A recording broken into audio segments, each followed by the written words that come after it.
amee internet Seneweb TV seneweb.com ñàmmit fas yéene jàkkaarloog yéen ab diir ngir waxtaan ci lu yaatu lool waaye gi yoon ci geneen xët mu ñeewal wàllum aada ak cosaan bu ñu ko waxee nag àdduna wërgal këpp daanaka fësal waaye rawatina l'Afrique ba ci biir Sénégal bi ñu nekkee loolee moo tax ñu fas yéene amal tam événement boo xamante ni bu siiw lool la waaye am doyo ci biir réew mi ci lu làqu ci wàll gi ni mel waaye nag ren jële dafa am beneen xët goo xam ne gu yaatu lool la gu xaw a exceptionnel guñ ci rax loolu yëpp daanañ ko waxtaane ci jotaay gi ni mel moo tax ma dalal ci plateau bi ki nga xam moo di Rama Atta Gaye mu nekk présidente Sen Afrique waaye nekk initiatrice li nga xamante ni daanaka moo di ab événement gi la ñu fas yéene waxtaanal ngir bëral ko ci lu yaatu lool soxna Atta wala madame Atta maa ngi lay nuyu di la dalal ci Seneweb TV seneweb.com.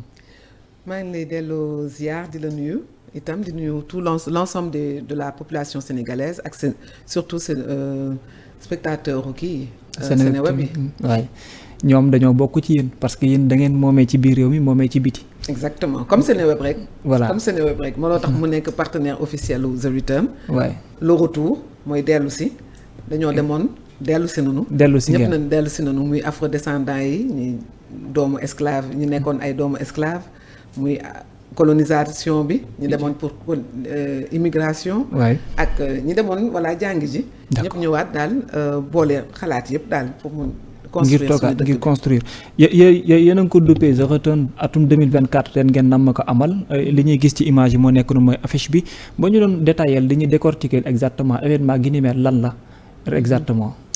alors événement bi chaque année lañ koy def léegi depuis ñeenti at bi mooy 3e année physique bi nag. d'accord événement bi dañ koy def ndax ñun au-delà de panafricanisme ay Sénafricains lañu dañu sosaloon lu ñuy tuddee Senafrique. d'accord muy mouvement bu na xam ni association bu na xam ni c'est les acteurs de développement sur la scène africaine. d'accord mooy ñu boole ñëpp nit yu ñuul yëpp.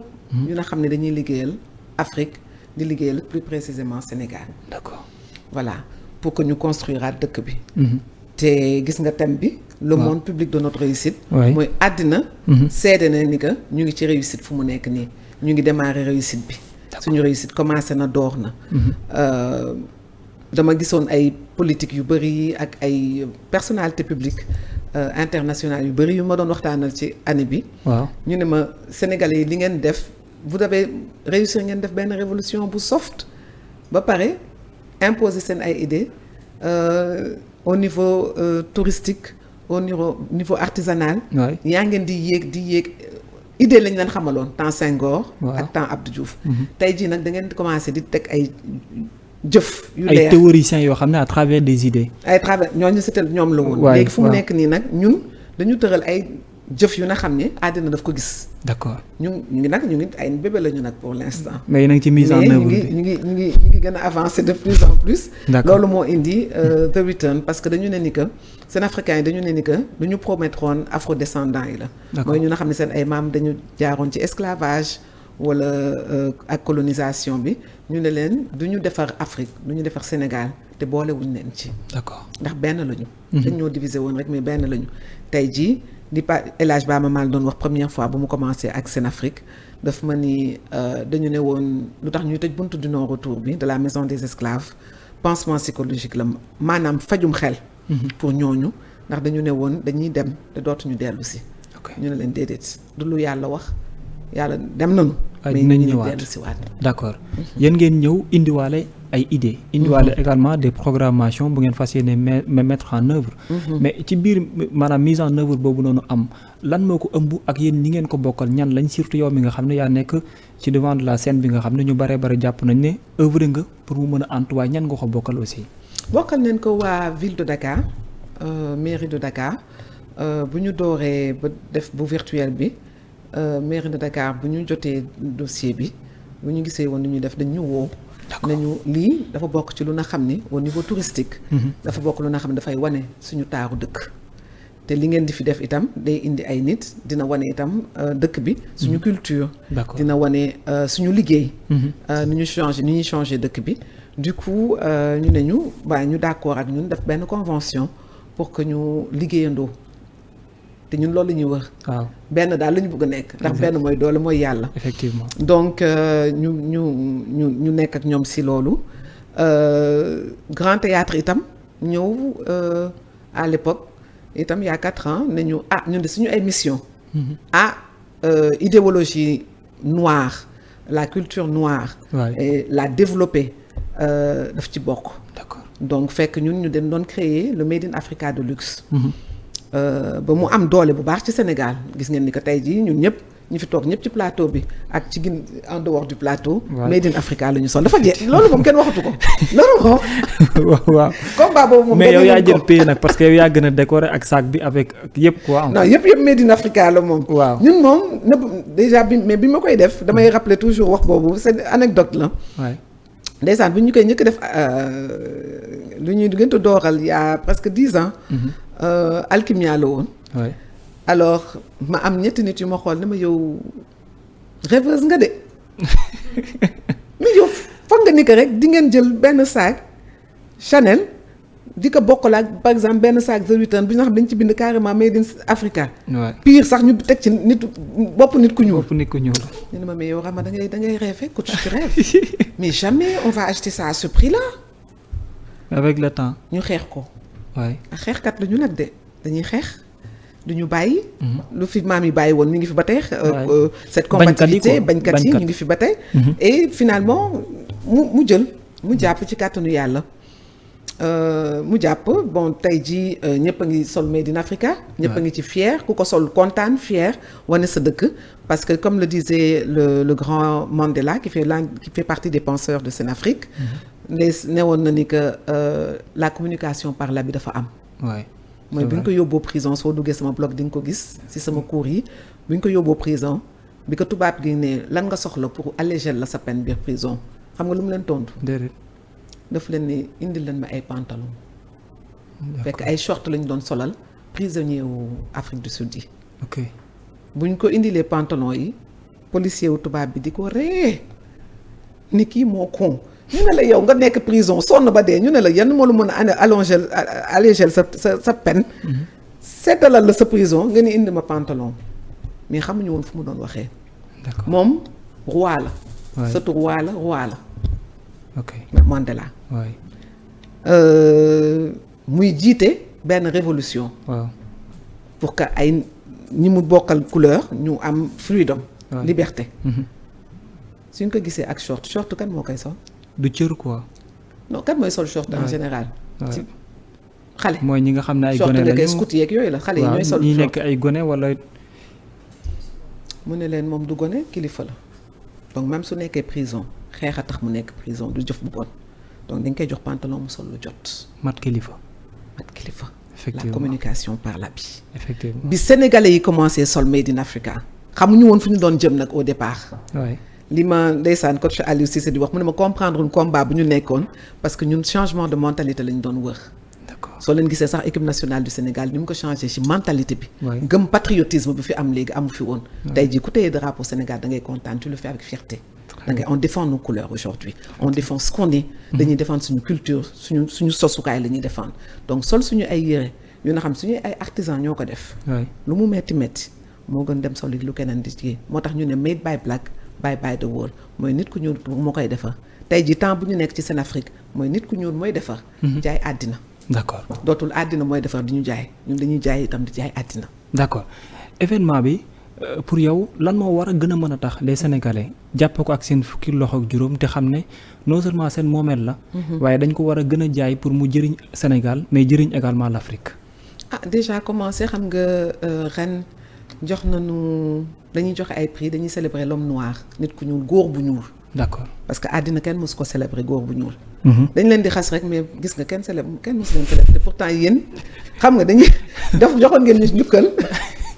delloo nañ célébrer ñu depuis la charte du Mandé. ma ñëwoon toog Serigne un grand monsieur qui est devenu le DG du Grand Théâtre qui m'explique que c'était depuis la charte du Mandé depuis 2000 ans pardon man charte du Mandé laa yemoon moom mu yéegeen man depuis l'Égypte. Ça fait plus de 2000 ans. nañu jël la première femme noire nit jigéen yéege ko ci trône mosul woon am. donc ñu delloo ñu njukkal ñu leen di remercier les hommes noirs. parce que def ngeen lu àddina deful. en guise de reconnaissance. ñu leen di delloo njukkal. celebration of the black male guddi bu ñu la xam ni gala night la. d'accord am na social ndax dañuy def les orphelinats modernes musulmans. mais li ñu gën a sosool mooy wane suñu góor yi suñu góortewu góor yi. d'accord yëkkatiwaat leen niveau bu ñu nekkoon du temps de l'empire mondagne. ngóore bi ñu am ñu wane. ngóore bi ñu am ñu wane ko ba pare mun ko partager ak les jeunes. pour ñu jàng ci ñoom. ñu jàng ci ñoom. moo tax soo seetloo première édition rek la ñu jëloon ñu nga xam ne décédé nañu. d'accord mais depuis lors on prend des plus ils sont jeunes mieux c'est d'ailleurs pour nous on prend des gens yu nga xam ni dañu liggéey ba wane ni que dañu liggéey xaaruñu état xaaruñu papa xaaruñu yaay dañu jug dem liggéey ba tekk ci lu ñu nekk. d'accord ñooñu la ñu wane. d'accord moo ñu yóbbu ñu plongé woon tout petit ñenn ñoo xam ne tànneef la. c'est-à-dire ngeen boole leen ci biir choisir leen ñii ñu ngi ci domaines yi ñii ñu ngi ci domaines yi mais ñëpp ay jàmbaaru fàq tëgg lañ parce que dafa am passage boo xam ne fa lañ jaar ba am réussite gu ñu indi tey.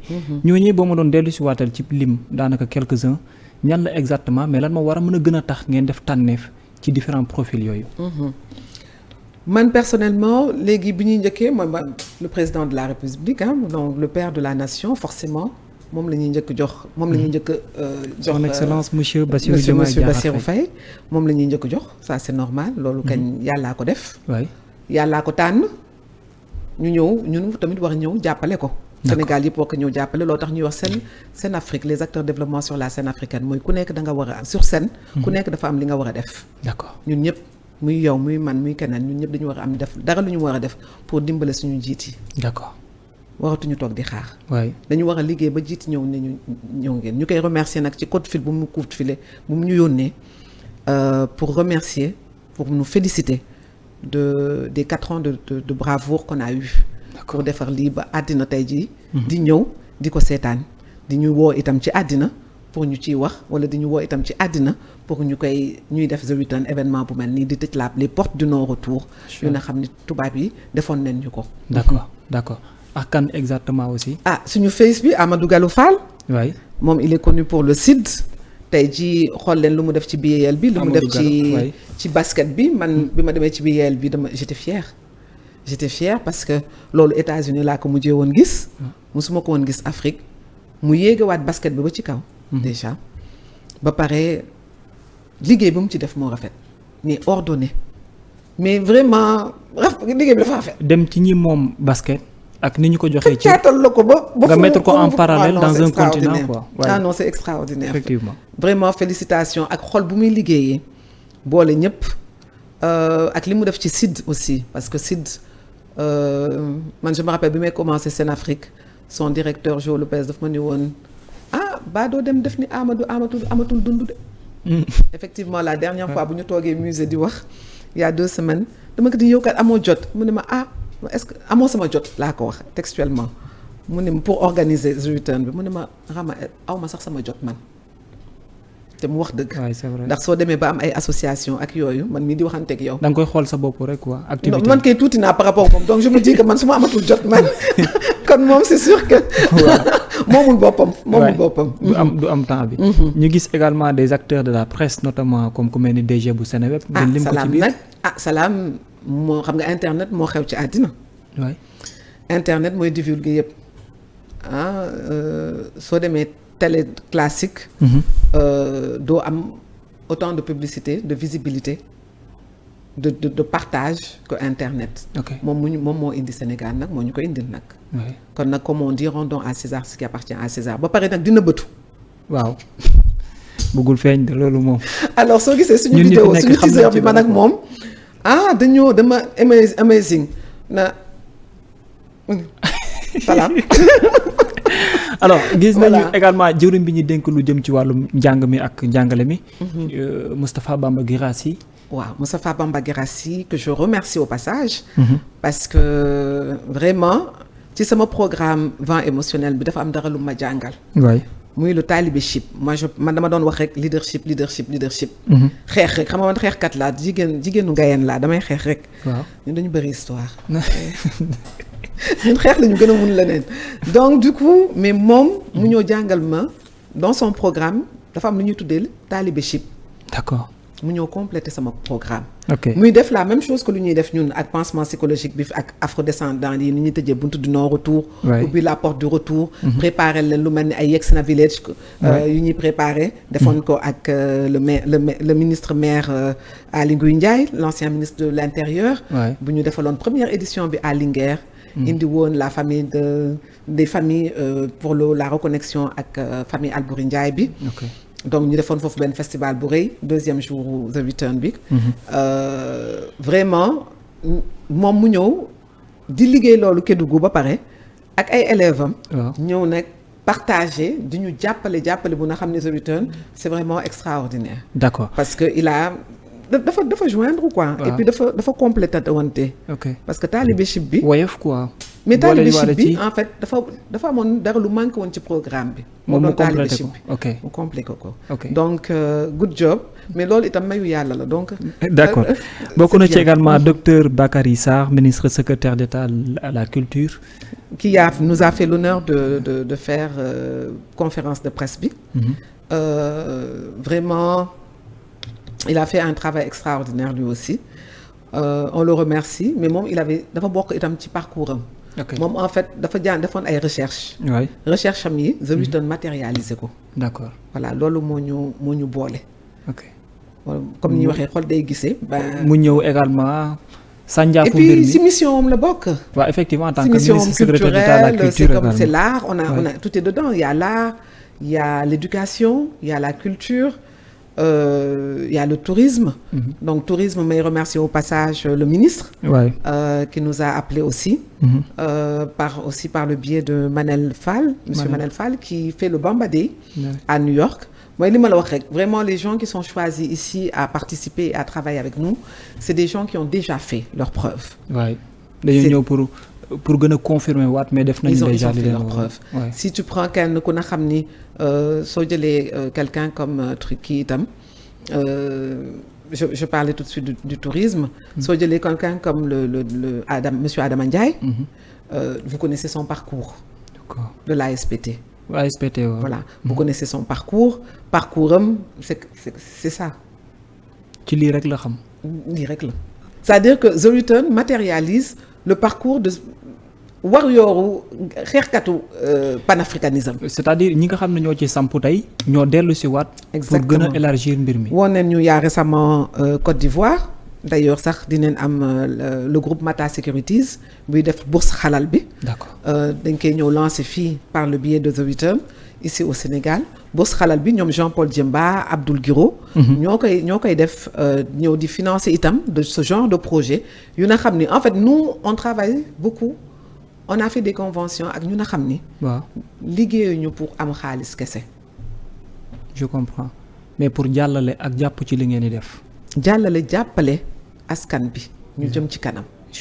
en fait il faut une générosité d'âme mooy li may expliquer même su ñu lay jox prix wala ñu lay invité. waaw nga nekk invité d'honneur on a quelqu'un comme Perpétue Roberts buy ñëw from Haïti am nañu Yacine Diop bu Sénégal. suñu basketteuse bi.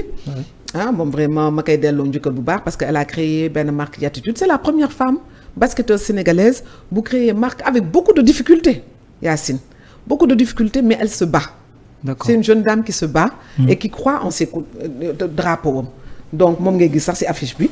ak ballon basketam mu nekk jàmbaar itam. ngeen ñëw le maire de Dakar na leen. Barthélémy Diaz nag franchement il s'est battu. il s'est battu yombul mais c'est devenu une famille aussi. The Return et vraiment moom tamit bon moom itam daf ci nekk complètement soo gisee biennale bi année bi. xam nga Cap-Vert daf ci bokk. mu nekk quelqu'un ku na xam ni normalement origine am yi Cap-Vert la. waaw ñoo nekk sénégalais. am jabaru am ay doomu jamaïcain américain ak Sénégal bi. c'est-à-dire que ku ko gën a wolofee comme ni mu koy waxee ndaanaane amul. waaw ndaanaan la ci biir ndaanaan mix boobu mooy indi bokk itam ci The Return il faut connaître son passé pour maîtriser son présent et tracer une ligne quasi parfaite de son avenir moom loolu la ñuy wax ci The Return. Et nous sommes tous africains nés quelque part sur la planète Terre. mooy li Senghor doon wax l'avenir appartient au métissage te avenir bi tey la. d'accord bokk na ci également ay jigéen ñu ngi ci mais dinaa ñëw ci ñoom mais Saïd Larifou mu nekk avocat. ci récent gouvernement bi fi toog nii mu bokk ci ñi xeex ndax jàppandal ak moom tam ngeen dugal ko ci biir aussi. moom en fait Saïd nous on s'est connus par rapport à The Return mu nekkoon ku na xam ni dafa defoon benn concept. d'accord. pour dëkkam comment moom comment sax lay jóge ñëw ak 10 personnes incha allah.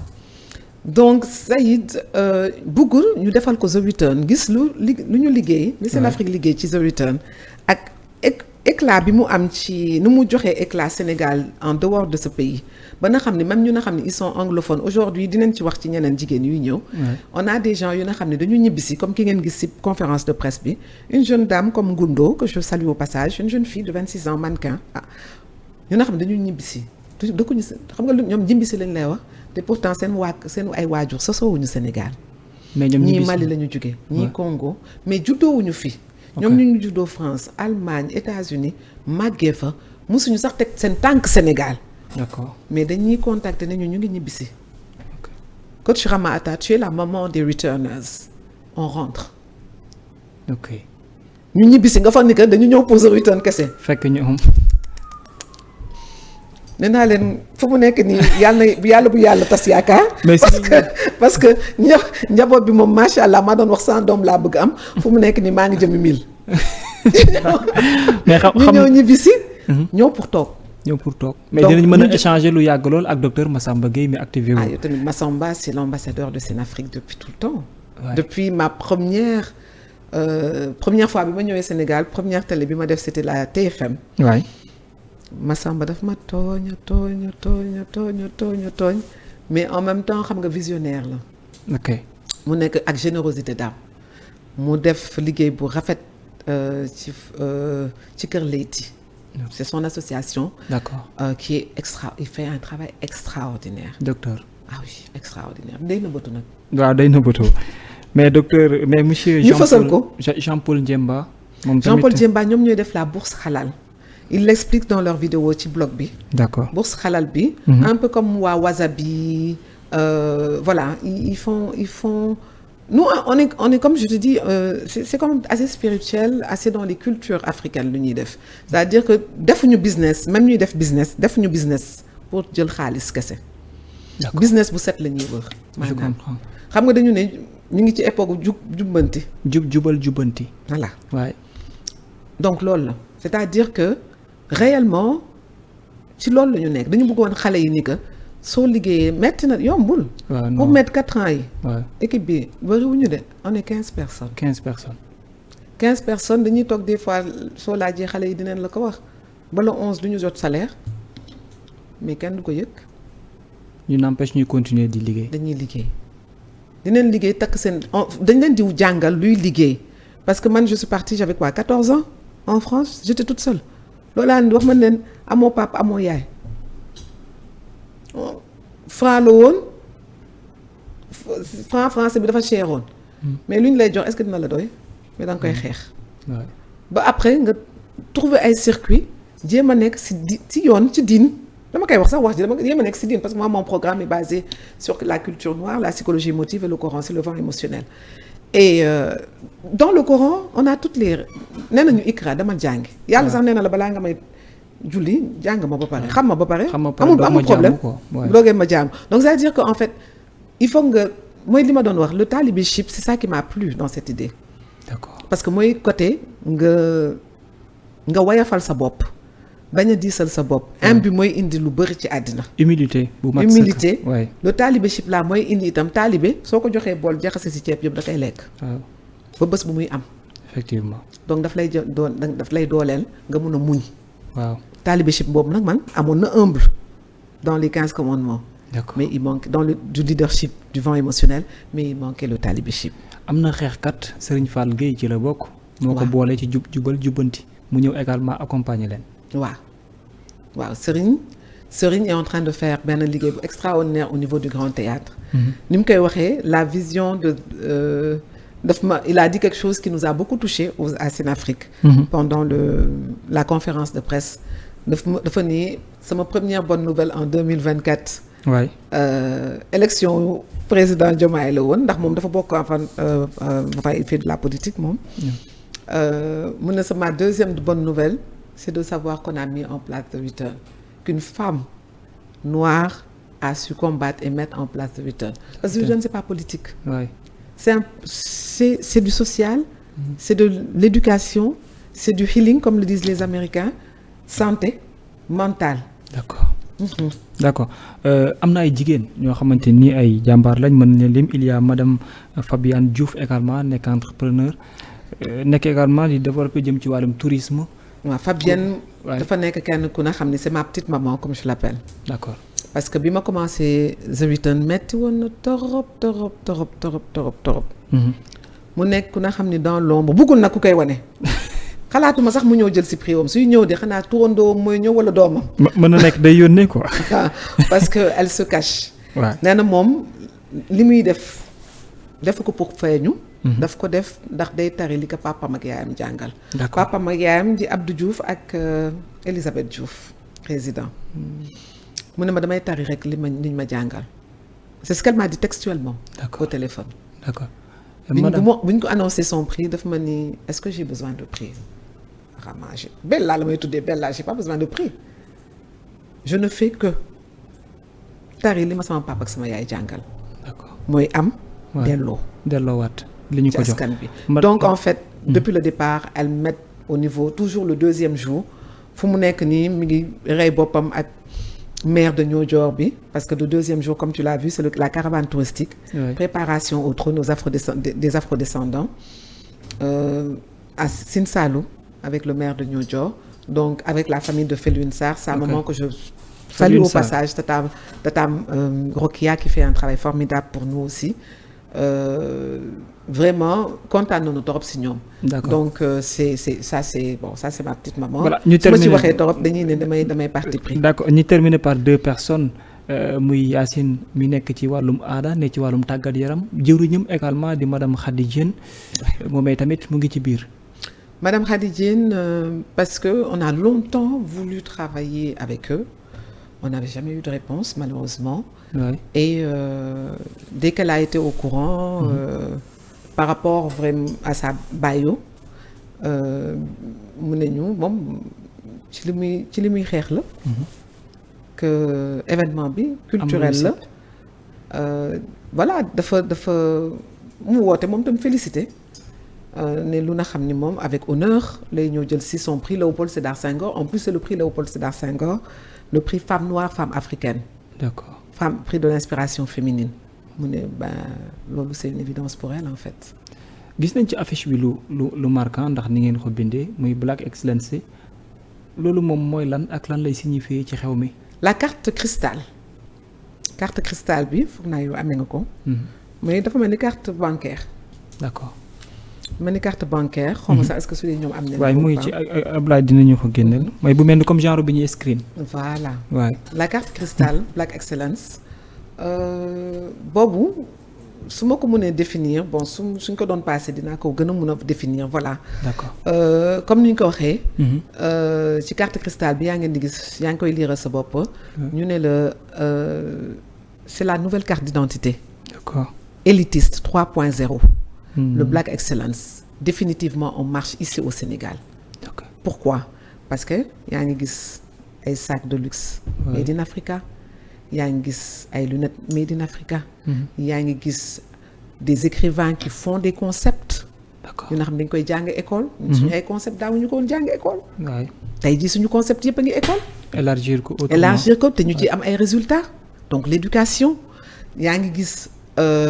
Des bourses halal dañu définir suñu bopp accepter suñu bopp ba pare commencer nag fier suñu bopp. d'accord donc élite noire bi fa nekkoon dans le temps. waaw mi ngi yegg si waat dañ ko juraat mi ngi ñëw. d'accord ni ñu ko waxee ni les sous-solu Afrique dafa def ay bébé. tey jii suñu sol yëpp ak suñu sous-sol yëpp Richard xam nga dafa demoon ba pauvre woon. tey jii yëpp a ngi Richard suñu géej bi mi ngi Richard mais ñun tamit. suñu am d'africain dafa Richard dafa yeneen bébé yooyu nag moo indi excellence noire boobu ñu ngi gis ni que léegi Sénégal dañu doon ñëw def benn affaire duñ ko def mu am finition. duñu yeggali amul ñëw heure amul tatati tata léegi c'est le contraire. c'est bien structuré. tout est bien structuré tout le monde cherche à copier l'élite. d'accord tellement c'est bien fait quoi. le retour soo gisee même ci puce bi soo jëlee carte bi. su tegee carte bi di nga gis ni fu puce bi di nekk. normalement la puce mooy gis nga The Return bi fu mu nekk.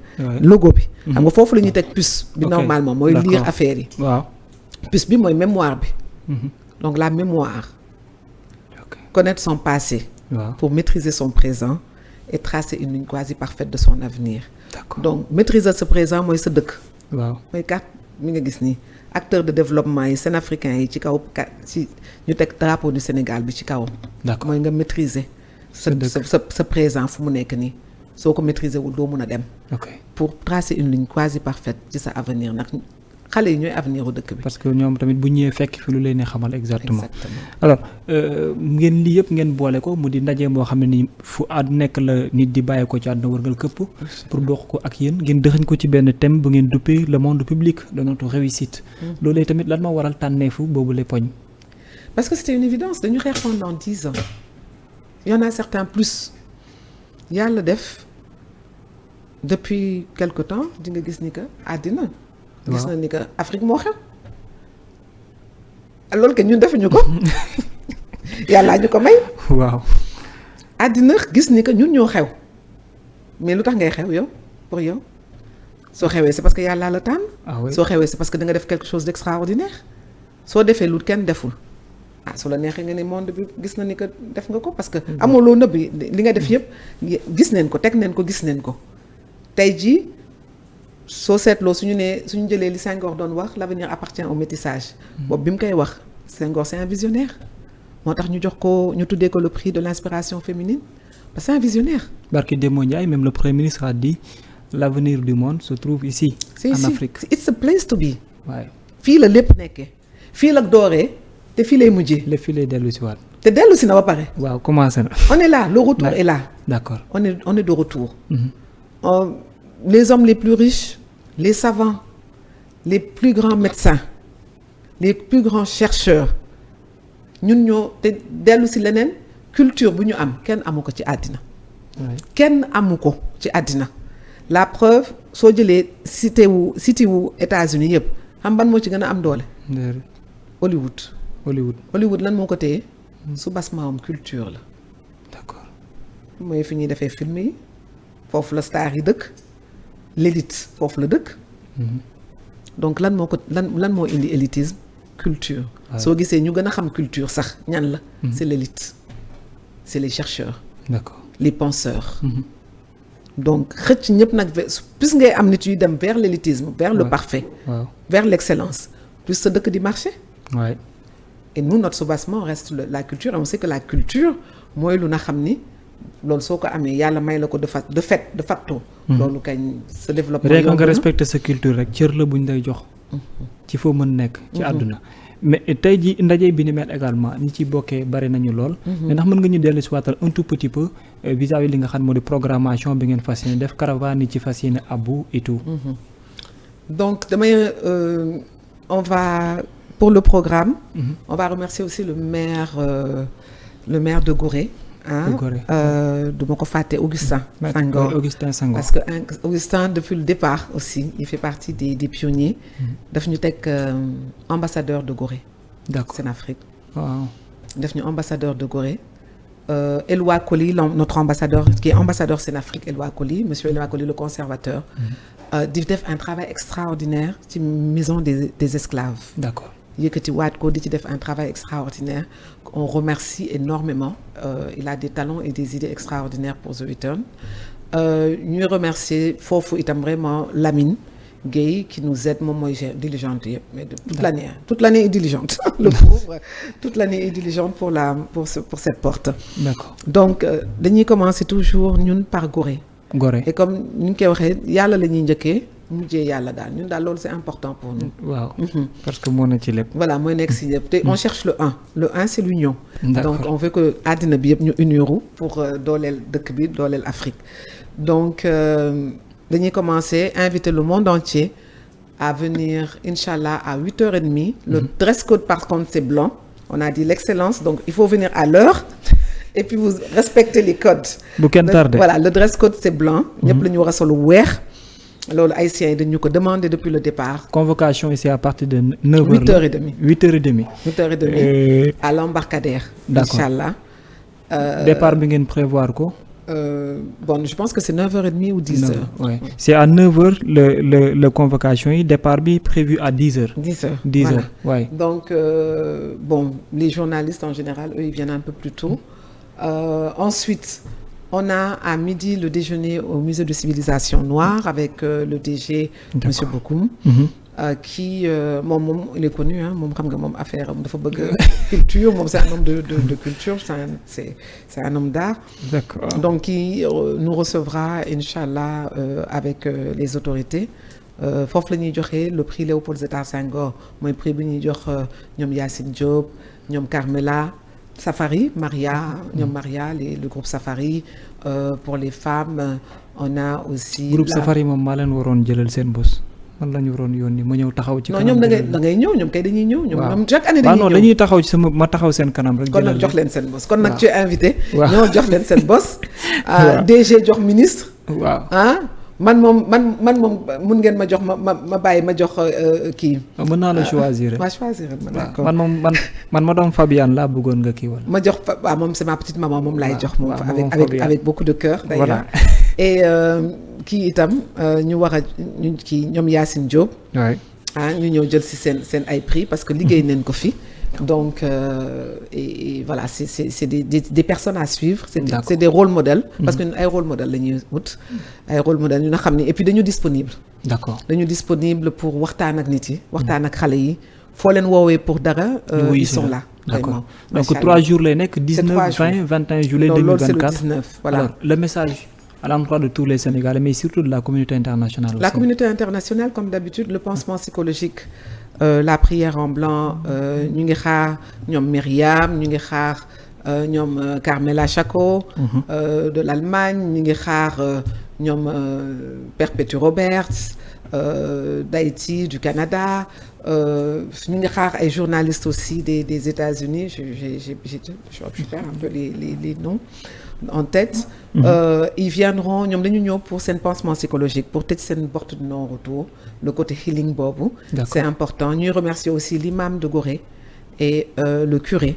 qui vraiment chaque année. mu activé wu ci. ñu ñëw taxaw activé aussi de façon extraordinaire. D'accord. parce que ñoom la ñuy dooree pour la prière. donc en deuxième journée le 20 on débute la caravane touristique ici au monument de la Renaissance. D'accord. avec monsieur Diouf. moom nag dafa am fulla man dama ko fan. moom dafa am fayda parce que dafa ñëw mais Rama comment on fait the return et on stoppe pas au monument de la Renaissance c'est pas normal donc avec son beau musée. Que les gens vont découvrir samedi matin. foofu itam ñu dañuy teel a xëy nag de. comme na nu nee ne l'avenir appartient à ceux qui se lèvent tôt. Oui. À 8h30 on est au monument de la Renaissance inchallah. D'accord. pour la visite du musée. Et le petit déjeuner. D'accord. bu nga xam ni c'est le petit déjeuner de la Renaissance parce que pour ñun le monde public de notre réussite veut dire que on renaît de nos cendres comme un phénix on renaît de nos cendres pour dompter le monde en fait. Le monde entier. Voilà. Ouais. Donc après loolu dañuy continuer directement vers les îles du Saloum. Pour faire après le petit déjeuner pour faire la préparation au trône des afrodescendants. De façon traditionnelle. D'accord. foofu la vraiment maman Rokia ak Fabienne Diouf bi nga doon wax ak le maire de Niodior monsieur Lassana. di œuvrer vraiment ñëw foofu def cosaan mais parce que séeréer yi dañu amoon benn façon. spéciale bu nga xam ni dañ ci doon accueillir seen guerriers victorieux yi. ok donc loolu lañ leen di defal. delloo njukkal loolu. waaye. loolu lañ leen di defal ba pare leneen lu extraordinaire mooy le fait que sur île yooyu. waaw. dafa nekk île bu nga xam ni musul am esclavage musul am colonisation. ci île yi. Niodior. ok c'est ça qui est le plus extraordinaire. C'est une île qui n'a jamais été conquérie par quelqu'un. d'accord. donc sooy nee retour victorieux. sooy wax waxu freedom foofu. waaw freedom c'est un petit bout de terre bu nga xam ni kenn mosu leen woon.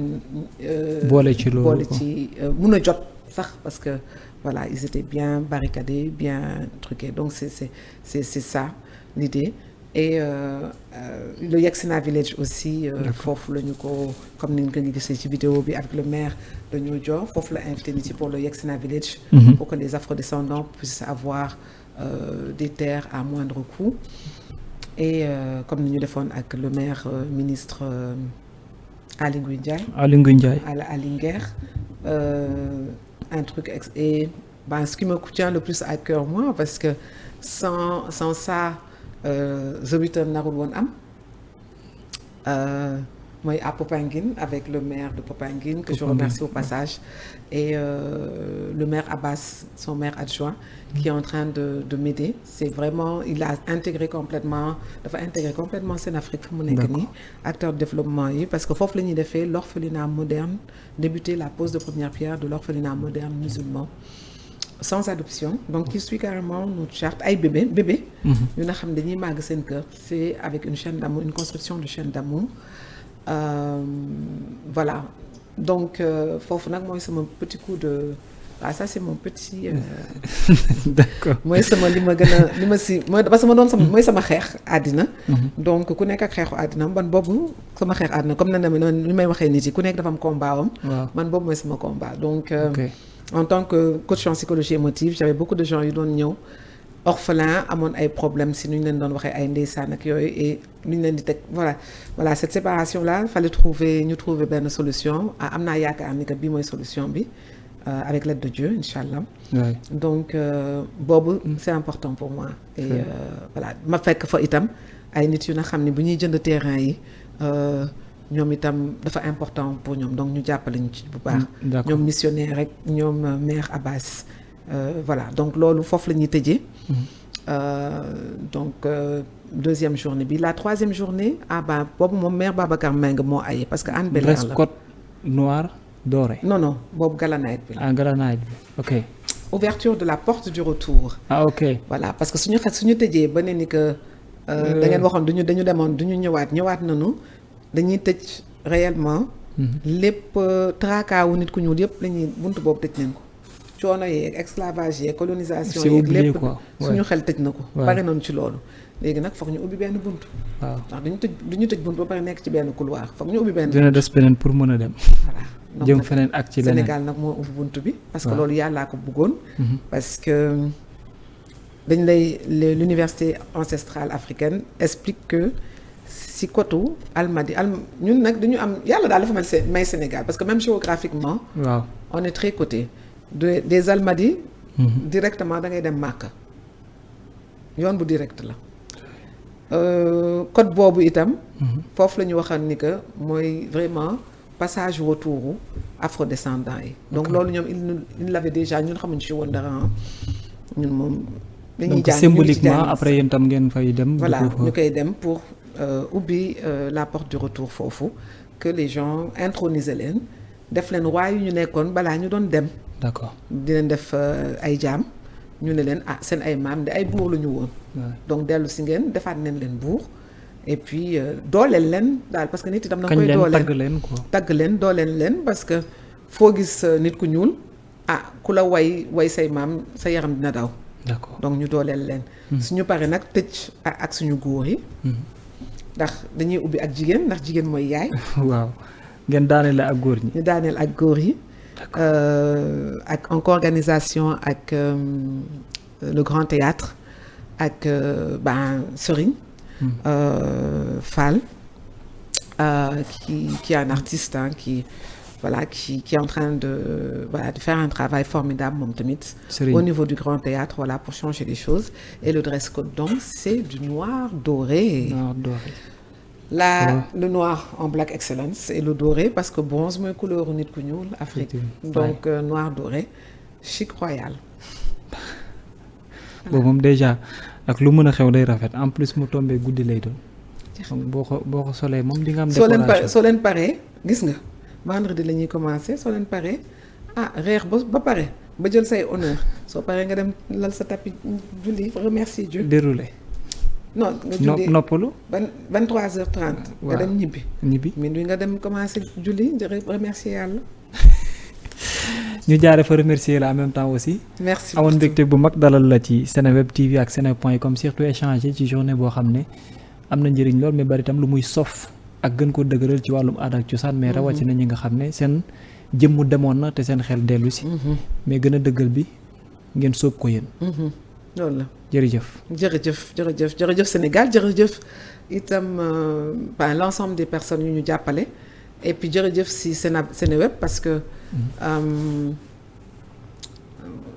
vraiment ñu dañu taxawu depuis le départ Seneweb dañu taxawu depuis le départ depuis 4 ans ñu ngi ci non-stop. d'accord non-stop lañ ci nekk vraiment depuis 4 ans donc ñu ngi leen di remercier itam bu baax Seneweb. jërëjëf yéen ñi ñu doon teewlu wàllum aada ak cosaan lañ doon waxtaanee waaye bëccëg ak guddi yoo xamante ni yu bare bare la tuuti waaye lépp ëmb lu jëm ci wàllum aada ak cosaan donc mu ngi noonu fukki fan ak juróom-ñeent la ba ñaar fukki fan ak jàpp ñaar fukki fan ak benn ci weeru sulet atum 2024 kenn ku ne war na caa mën a participer wala nga buub sa mbooloo yóbbu bu ko defee nag lépp ñu bokk ko ci biir Sénégal lay doon moom lañ doon waxtaanee jërëjëf yéen ñi ñu doon teewlu jaajëf Ablaye Seck mi nekkoon ci wàllum xarala gi ba beneen yoon incha allah.